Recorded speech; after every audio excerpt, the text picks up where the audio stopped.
Vamos começar. Por força centrífuga. Força centro-fuga, ou intuito de fugir do centro. Imagine que eu amarre uma pedra numa cordinha e balance. Quanto mais rápido eu balançar esta corda, mais para fora vai querer ir essa pedrinha que eu amarrei e girei em torno de um centro. De forma similar, os astros se comportam de um jeito parecido. As coisas, quanto mais rápido elas giram lateralmente, mais rápido elas fogem do centro. Certo? E quando a gente fala de agir ou de pensar, tem uma mecânica muito parecida. A gente entrar na nossa consciência e raciocinar, algo parecido com voltar para o centro ou desacelerar. Existe um conceito de ir para fora do centro, ou seja, agir. Certo? Vamos pegar o exemplo de um planeta ou uma galáxia. E a regra acaba servindo para ambas. Seja um planeta com um anel, ou melhor ainda, uma galáxia, porque ela funciona por um disco, existem algumas leis que fazem com que no centro da galáxia, normalmente, não é sempre, mas normalmente é conhecido por ter um buraco negro, certo? Esse buraco negro tem uma força de gravidade muito forte. Tanto é que ele não é muito grande, geralmente ele é pequeno. Mas se passar do horizonte de eventos, ou seja, uma camada de gravidade muito pesada, passou daqui, a velocidade de escape para fugir dela é maior do que a luz. Ou seja, uma coisa muito. Um material no universo muito pesado, muito ciumento, vamos dizer assim, né? Em que sentido ciumento? A gravidade é muito forte, segura muito as coisas para si. Por outro lado, se o buraco negro tem tanto peso e tanta tensão a ponto de puxar as coisas para si, ele consigo mesmo é difícil ter camadas, ele se torna algo muito pesado. Ou seja, se entrar, digamos, uma partícula de chumbo, essa partilha se esmigalha em partículas menores, como por exemplo o hélio. Só que se você esmigalhar um próton, você acaba tendo pions. E se a gravidade de milhões e milhões de outros esmigalhar o pion, a ponto de socar num lugar só, você acaba tendo partículas de luz. Então, o mais certo é dizer que o buraco negro ele é feito exclusivamente de luz, só que preso em um único ponto. Isso gera o que a gente chama de efeito chuveirinho. Né? O campo magnético é gigantesco, vai muito longe. Ou seja, uma força totalmente yin, ou melhor dizendo, totalmente yang. Totalmente masculina, elétrica, dominadora e vai muito longe. É uma força da natureza, não vamos dizer que ela é boa nem que ela é ruim.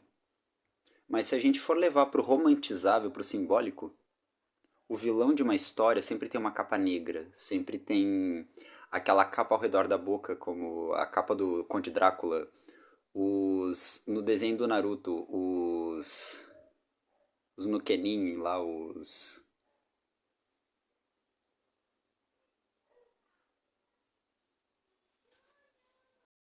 Akatsuki. Tudo aquilo que é escuso, tudo aquilo que é o ladrão, geralmente tem essas características de preferência, uma cor vermelha e preta.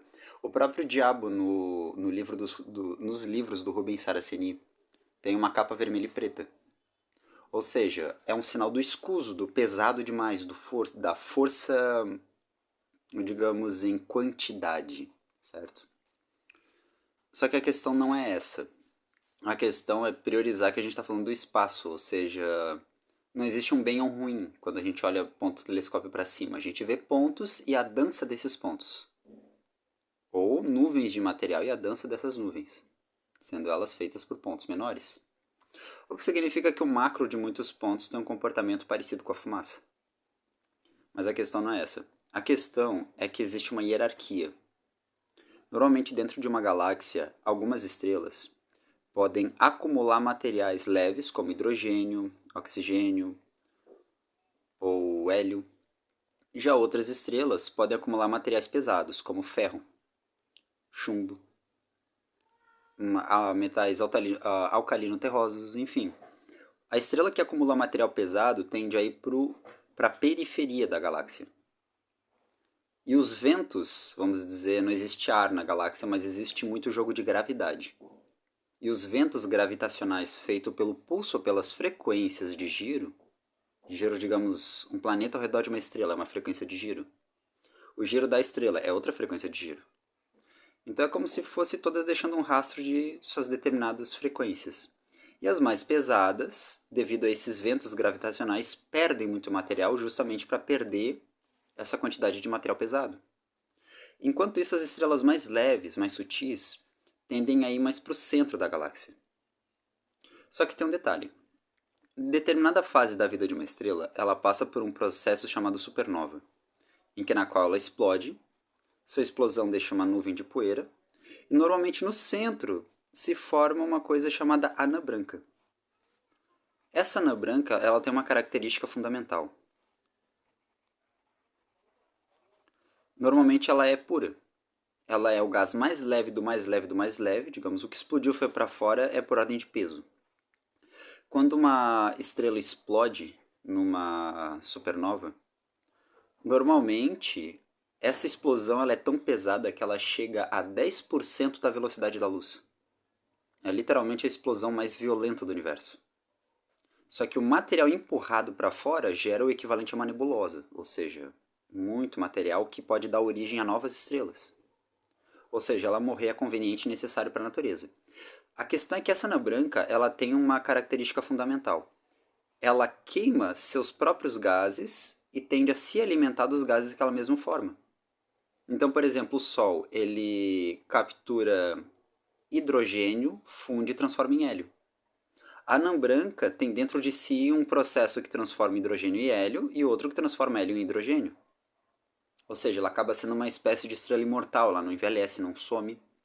Como a estrela é uma nuvem de gases, compensada por uma gravidade muito forte, dada seu tamanho, uma pode se fundir à outra. É uma bola de plasma. Uma anã branca pode se fundir com uma estrela que não é anã branca e sofrer a supernova de novo. Ou às vezes, por esse mesmo processo de refinamento, ela pode nunca virar supernova. Uma estrela pode refinar, se tornar anã branca sem passar por esse processo. É muito relativo. Mas a questão hierárquica universal é: enquanto o buraco negro fica atrelado a uma galáxia, seu trabalho de Young, aliás, né, seu trabalho extremamente energético, a estrela mais próxima desse grande negro acaba sendo as anãs brancas, que são as estrelas mais leves, ou seja, não são vítimas de sua grande gravidade. Se fosse uma estrela um pouco mais pesada, um pouco menos energética, ela seria sugada logo de cara. E pela própria força centrífuga, estrelas mais pesadas e brutas tendem a ser jogadas para a periferia. Certo? Essa parte é fácil de entender. O mais leve vai para cima, para frente do meio, e o mais pesado vai para a periferia. Ou, como vou apelidar aqui carinhosamente, o lugar dos pobres. Não só com muito respeito aos pobres, mas até com certo elogio. Vamos dizer assim, existe essa hierarquia, certo? O começo, o centro, o meio e o final. A grande questão, uma questão poética agora. O que tem além da periferia? Além da periferia, temos o final da galáxia. Ou seja, além da periferia, nós temos a procriação. Se, digamos, uma galáxia com bilhões de estrelas e bilhões de anos tem um asteroide ou um planeta que é jogado para fora e esse acaba indo para fora. Indo para fora já não faz mais parte da galáxia. Só que saindo, outras pedras e materiais perdidos podem se acumular ao redor dele, fazendo um anel, como por exemplo os anéis de Júpiter ou Saturno. Eles podem se condensar ou se misturar em corpos maiores, como outros planetas. E assim por diante. Ou seja, o material e vibração que uma galáxia joga para fora serve para muitas vezes formar novas galáxias com o material que tem perdido, descartado e jogado na natureza. Onde é que eu estou querendo chegar nisso? O espaço sideral ele tem uma forma de funcionamento cinética. O espaço sideral considerando que a gente vê no telescópio, certo? Uma forma de funcionar a gente chama de astral, porque se refere a astros. Só que é principalmente cinético, energético E o comportamento de grandes massas não podem ser sólidos, porque, por exemplo, uma coisa pesada e sólida como ferro, chumbo, na quantidade de um planeta acaba parecendo uma pasta de dente. Mesmo o mais sólido como diamante é mole considerando o peso gravitacional, às vezes, de um planeta ou de uma estrela. Ou seja, a solidez é fútil. A gente pega esse comportamento energético astral e vai para o micro, para tentar entender. Quando a gente olha um elétron e um próton, como por exemplo uma molécula de hidrogênio, até colocar aqui o H1, acaba sendo a mais simples das moléculas, só que não tem ligações. É extremamente simples. Um próton, um elétron. E quando a gente pega um número maior, como por exemplo, vamos fingir aqui um oxigênio, acaba se tendo geralmente um número de elétrons equivalente ao próton. Então, tem nêutrons também, mas aqui vamos considerar só o próton, certo? Temos 6 prótons, 6 elétrons. Existe uma coisa chamada camada de valência, ou seja, alguns elétrons vão ficar só dentro dessas camadas, como que o buraco negro, respeitando aquela lei de daqui você não passa. Só que quando a gente chega num certo limite, ou seja, perto da borda, esse último elétron, ele tem uma função muito engraçada, que às vezes é sair dessa molécula e dar volta em outra molécula. Então, por exemplo, se a gente for pegar uma ligação de carbono ou de hidrogênio, o movimento de um único astro que sai da volta num e volta e dá volta no outro, ou seja, um que é relativo aos dois, faz uma ligação às vezes tão sólida quanto o chumbo ou ferro. Então, quando a gente para pensar nisso, lá nos astros, a Terra parece ser ligada ao Sol. E não parece ser ligada a outro astro. Só que, se entre uma estrela ou entre um sistema solar e outro sistema solar, um asteroide ou um planeta dê a volta nos dois, automaticamente eles têm uma ligação tão forte quanto a dureza do ferro ou a dureza do chumbo. Onde é que eu estou querendo chegar? Quando a gente fala de periferia ou do final, a gente não está falando só da casca de defesa de algo ou da proliferação de algo, passou da pele já não é mais eu. Também a gente está falando muitas vezes de ligação com o externo, com outro externo. Por que eu estou falando tanto de periferia? Porque existe um conceito dentro da psicologia, na verdade dois conceitos. Um nome muito conhecido chamado Freud,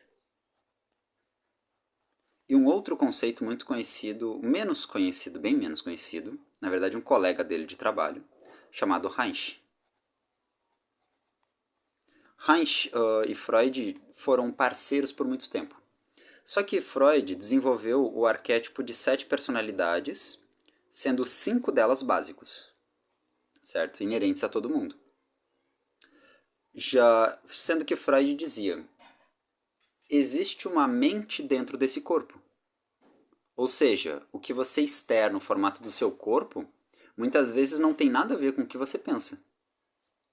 Às vezes a postura é diferente do que se pensa, às vezes uma cor de pele, um formato ósseo, às vezes não tem nada a ver com o raciocínio que a pessoa tem, ou com a moral que a pessoa tem.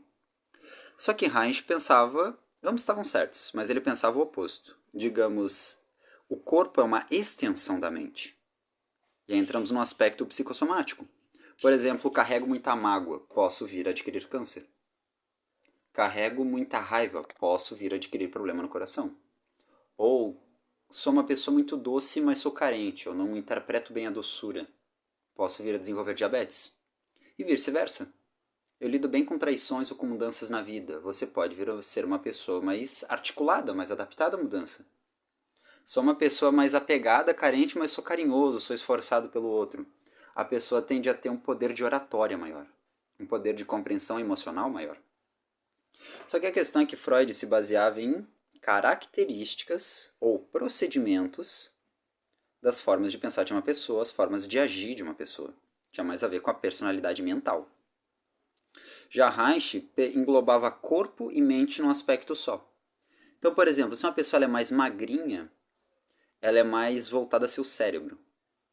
Se uma pessoa ela é mais redonda, não necessariamente gorda, mas arredondada, tem ossos arredondados, até dando uma aparência fofinha, tende a ser uma pessoa mais acolhedora. é mais voltada para os lados, digamos assim. Ela consegue sentir o outro melhor e consegue se sentir melhor, mesmo não raciocinando tanto.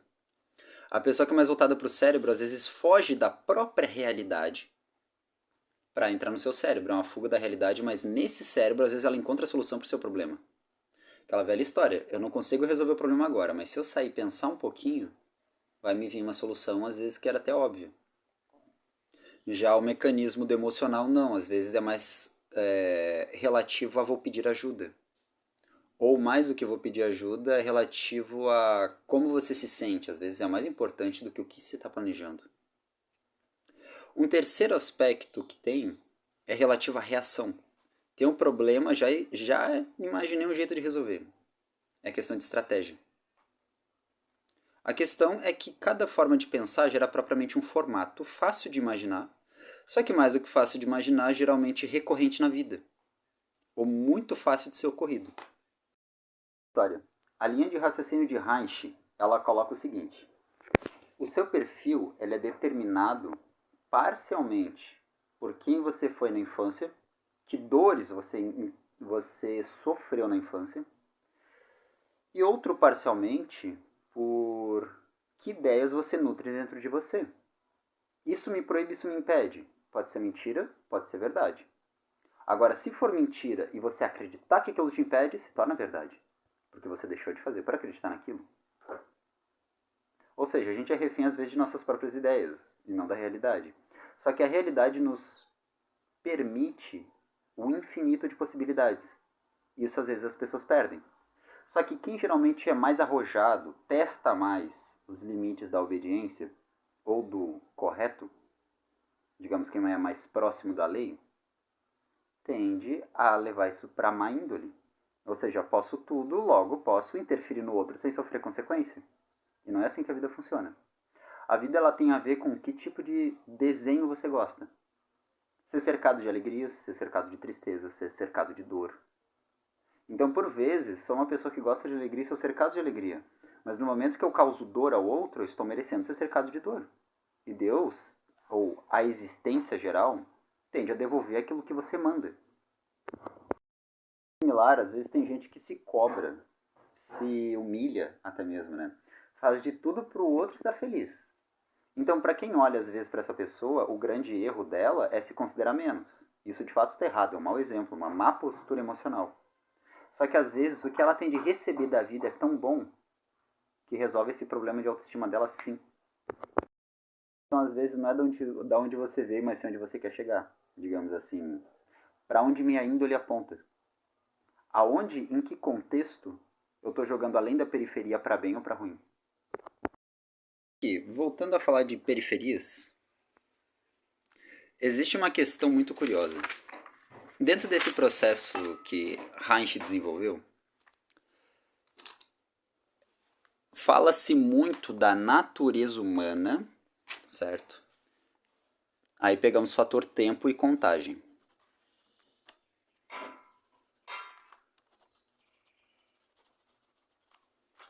Existe um fator da natureza humana na qual do 0 até os 5 anos de idade desenvolve-se os primeiros traços de caráter de uma criança, certo?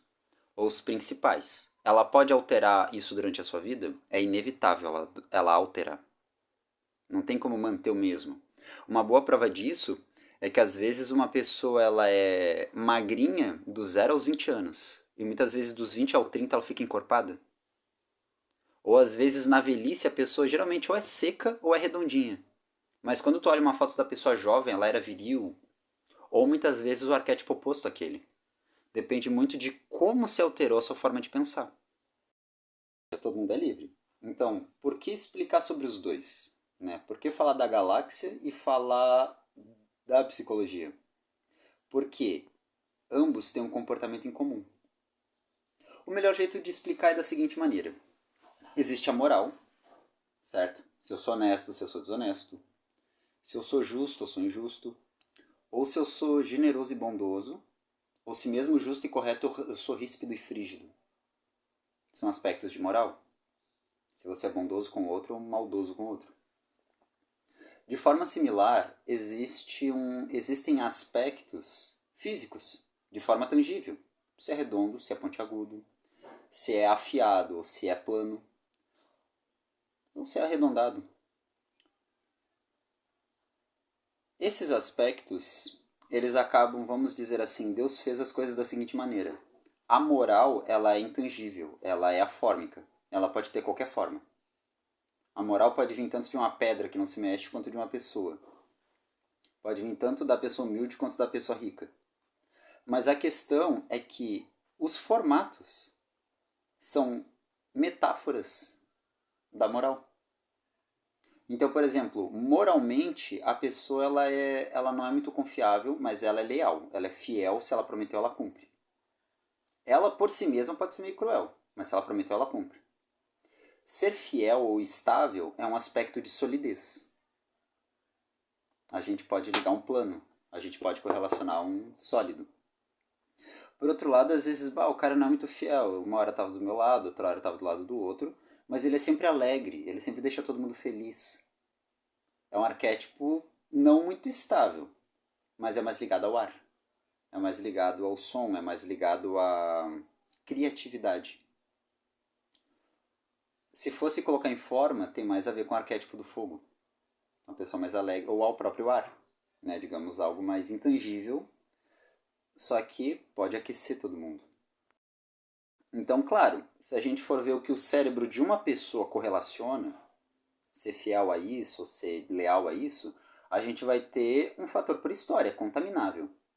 Uma pessoa pode achar aquilo parecido com aquele por uma memória de infância. Mas quando a gente olha para o arquétipo geral, o que são força fraca e força forte, básicos da lei da física, ou seja, cinética. Quando a gente olha arquétipos de densidade, água, terra, fogo, ar, ou seja, sólido, líquido, gasoso, ígneo, plásmico. Quando a gente olha para o sentido de emocional, para que serve o instinto de cada emoção? E a distância entre o instinto, a emoção e o raciocínio, e por vezes a moral, a gente acaba tendo não só uma escada de menos denso para mais denso.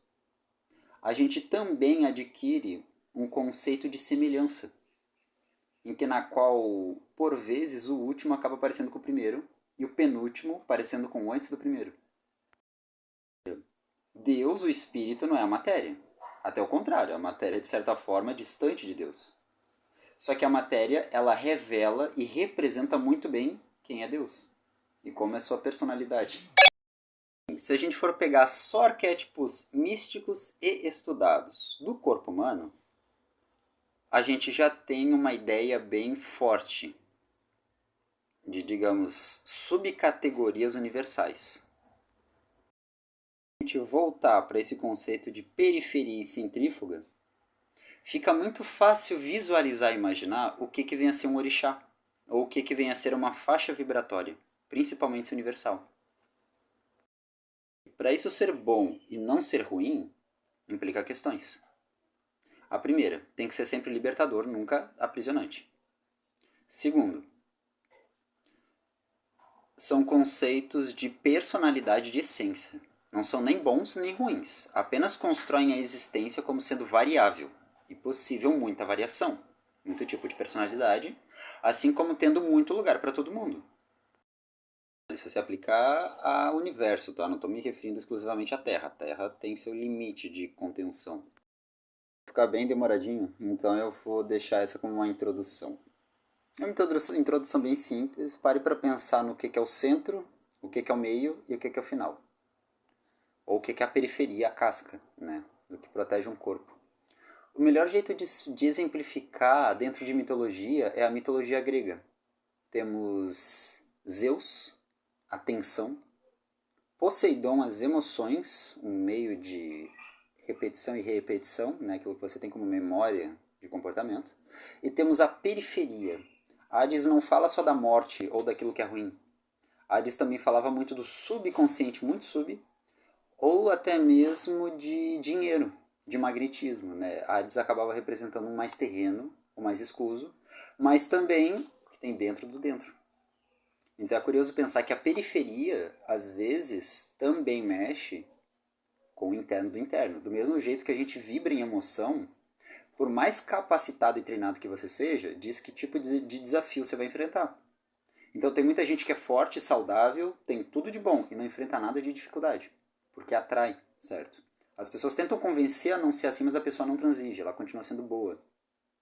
Quando a pessoa é assim, ela tende a atrair desafios menores do que ela pode enfrentar e desenvolver uma proeminência maior do que ela precisa. Inclusive, às vezes, mais sensibilidade e prazer em aceitar, em aproveitar as coisas. Vice-versa também. É irônico pensar isso, mas muitas vezes quem quer o caminho mais fácil encontra desafios mais difíceis para se fortalecer, tem lições mais complicadas a se aprender. Eventualmente tende a atrair situações mais difíceis do que realmente pode enfrentar.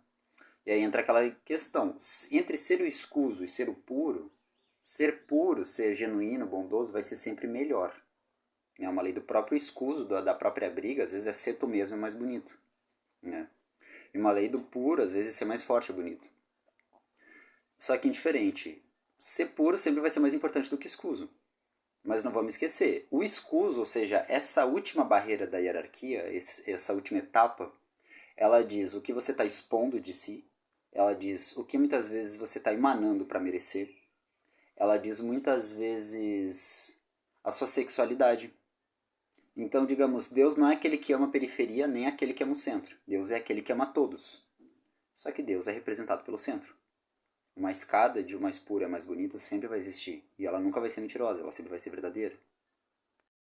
Pessoal, eu espero que tenham gostado e espero vocês na parte 2.